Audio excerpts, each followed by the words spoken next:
بسم اللہ الرحمن الرحیم۔ اللہ کے نام سے شروع جو بڑا مہربان نہایت رحم والا ہے۔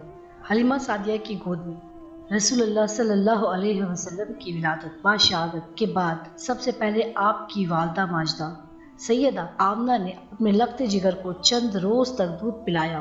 اس کے بعد کچھ مدت کے لیے ابو لہب کے کنیز شعیبہ نے یہ خدمت انجام دی اور اس کے بعد یہ شرف قبیلہ بنو سعد سے تعلق رکھنے والی حلیمہ سعدیہ کے حصے میں آیا۔ دراصل مکہ کی شرفائیں میں یہ رواج تھا کہ وہ اپنے شیر خوار بچوں کو کچھ عرصہ کے لیے بادیہ گاؤں میں رکھنا پسند کرتے تھے تاکہ شہر کے آلودہ ماحول سے دور صاف ستھری اور خالص آب و ہوا میں بچے کی صحت و خوشگوار اثرات مرتب ہو، اس کی نشوونما بھی اچھی ہو۔ نیز یہ کہ شہر میں چونکہ بیرونی لوگ کے بکثرت آمد و رفت رہا کرتی ہے، لہٰذا ان کے ساتھ مسلسل اختلاط اور میل جول کی وجہ سے زبان بھی خالص نہیں رہتی اور لب و لہجہ بھی متاثر ہوتا ہے، جبکہ گاؤں والوں کی زبان خالص ہوا کرتی ہے اور اس میں دوسری کسی زبان کی ملاوٹ کا احتمال نہیں ہوتا۔ چنانچہ جن دنوں رسول اللہ صلی اللہ علیہ وسلم کی ولادت ہوئی، آپ کی والدہ ماجدہ نے بھی حسب دستور اپنے لگتے جگر کو گاؤں بھیجنے کا ارادہ کیا۔ اتفاق سے انہی دنوں بادیہ بنی سعد سے تعلق رکھنے والی کچھ عورتیں بچے گود لینے کے غرض سے شہر مکہ کی جانب روانہ ہوئی، جن میں حلیمہ سعدیہ بھی تھی۔ مکہ پہنچنے کے بعد شہر میں گھوم پھر کر سب ہی عورتوں نے کوئی نہ کوئی شیرخوار بچے کو گود لے لیا، جبکہ حلیمہ کو کوئی بچہ نہ مل سکا۔ البتہ ایک یتیم بچہ تھا جسے کسی عورت نے محض اس وجہ سے اپنانا قبول نہیں کیا تھا کہ اس یتیم بچے کو گود لے کر شاید کوئی معقول معاوضہ اور مالی فائدہ نہ مل سکے، اور پھر یتیم بھی ایسا کہ جس نے باپ کا نام تو سنا ہو مگر آنکھیں باپ کی صورت دیکھنے کو ترستی ہوں، جس کا باپ اس کی پیدائش سے پہلے ہی اس دنیا سے رخصت ہو چکا۔ حلیمہ کو چونکہ کوئی بچہ نہیں مل سکا تھا، اس لیے سوچا کہ خالی ہاتھ واپس جانے سے بہتر ہے کہ اس یتیم کو ہی قبول کر لیا جائے۔ چنانچہ اسے گود لے لیا۔ جس یتیم بچے کو گود لینے پر حلیمہ رنجیدہ تھی، اس چیز کو اپنے ناکامی تصور کر رہی تھی۔ انہیں کیا خبر تھی کہ بظاہر تو یہ ناکامی تھی، لیکن ایسی ناکامی پر ہزاروں کامیابیاں قربان ہو جائیں۔ حلیمہ خود بھی لاغر و فاقہ زدہ تھی، لہذا بقول خود ان کے اپنے شیرخوار بیٹے کو کبھی پیٹ بھر کر دودھ پینا بھی نصیب نہیں ہوا تھا۔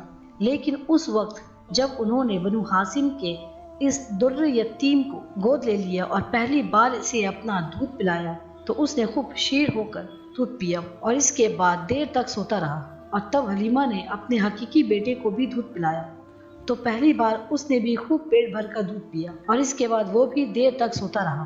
یہ بات حلیمہ اور ان کے شوہر حارث بن عبد العزیٰ کے لیے انتہائی حیرت انگیز تھی۔ ان کی ایک بکری اور ایک اونٹنی بھی اس سفر میں ہمراہ تھی۔ وہ دونوں بھی فاقہ زدہ تھی اور ان کا دودھ نہ ہونے کے برابر تھا، لیکن اس روز ان دونوں نے بھی خوب زیادہ دودھ پیا۔ حلیمہ اور ان کے شوہر نے اس روز خوب جی بھر کر دودھ پیا۔ گاؤں سے مکہ شہر کی طرف آتے وقت کیفیت یہ تھی کہ حلیمہ کی گدی کمزوری کی وجہ سے پیچھے پیچھے چل رہی تھی۔ حلیمہ کی سہیلیاں بار بار راستے میں رک رک کر اس کا انتظار کرتی تھی، لیکن اب مکہ سے گاؤں کی طرف واپسی کا وقت آیا تو کیفیت یہ ہوئی کہ حلیمہ کی وہی گدی اس قدر چست اور تیز رفتار ہو گئی کہ سب سے آگے آگے دوڑنے لگی، جس پر حلیمہ کی سہیلیاں بار بار انہیں پیچھے سے پکارتی کہ حلیمہ رک جاؤ، کچھ ہمارا بھی تو خیال کرو، اور بار بار پوچھتی کہ حلیمہ کیا یہ تمہاری وہی گدی ہے؟ حلیمہ جواب دیتی کہ ہاں یہ وہی ہے۔ اس پر وہ کہتی باخدا آج تو اس کی شان ہی نرالی ہے۔ اسی طرح گاؤں پہنچنے کے بعد ان کی کھیتی باڑی و غلہ و خوراک وغیرہ غرض کے ہر چیز میں نہایت تیزی کے ساتھ حیرت انگیز طور پر بہتری اور برکت کی آثار نمایاں ہوتے چلے گئے۔ خود حلیمہ کی صحت بھی بہت اچھی ہو گئی، جس پر وہ دونوں میاں بیوی انتہائی حیران بھی تھے اور بہت زیادہ خوش بھی، حتیٰ کہ ایک روز حلیمہ کے شوہر نے انہیں کہا حلیمہ یقین کرو باخدا مجھے تو یوں لگتا ہے تم یہ جو بچہ لائی ہو یہ انتہائی مبارک ہے۔ اس پر حلیمہ نے جواب دیا باخدا مجھے بھی ایسا ہی محسوس ہوتا ہے، اور یوں حلیمہ سعدیہ اور ان کے افراد خانہ کو اس در یتیم کی قدر و قیمت کا مکمل ادراک و احساس ہوا۔ وہ اس کی بدولت فیوز و برکات کا اپنی کھلی آنکھوں سے مسلسل مشاہدہ بھی کرتے رہے اور خوب مستفید بھی ہوتے رہے۔ 2 سال دیکھتے ہی دیکھتے گزر گئے۔ حلیمہ کا دل بالکل نہیں چاہتا تھا کہ یہ بچہ ان کی آغوش سے واپس چلا جائے، لیکن مدت رضاعت پوری ہو چکی تھی، لہٰذا بادل ناخواستہ وہ اسے اس کی والدہ کے پاس مکہ شہر لے گئی۔ بچے کی والدہ نے اپنے لگتے جگر کی اتنی اچھی صحت دیکھی تو انتہائی خوش ہوئی۔ ماں کی یہ خوشی دیکھ کر حلیمہ نے موقع مناسب سمجھا اور ڈرتے ڈرتے کہا کہ آپ دیکھ رہی کہ گاؤں کی صاف ستھری فضا میں بچے کی صحت کتنی عمدہ ہے، لیکن اب مجھے یہ فکر ستا رہی ہے کہ کہیں ایسا نہ ہو کہ اب یہاں شہر میں اس کی صحت خراب ہو جائے، اس لیے میں چاہتی ہوں کہ اگر آپ اجازت دیں تو میں بچے کو مزید کچھ عرصہ کے لیے واپس اپنے ہمراہ لے جاؤں۔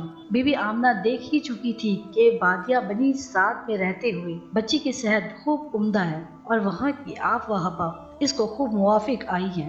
نیز انہوں نے اپنے لگتے جگر کے لیے حلیمہ کا جب یہ جذبہ اور پیار بھی دیکھا تو وہ مسکرائیں اور مزید کچھ عرصے کے لیے بچے کو لے جانے کی اجازت دے دی۔ حلیمہ اس بچے یعنی رسول صلی اللہ علیہ وسلم کی واپسی پر بہت خوش ہوئی اور یوں بادیہ بنی سعد کی مزید 3 سال یعنی کل 5 سال گزر گئے۔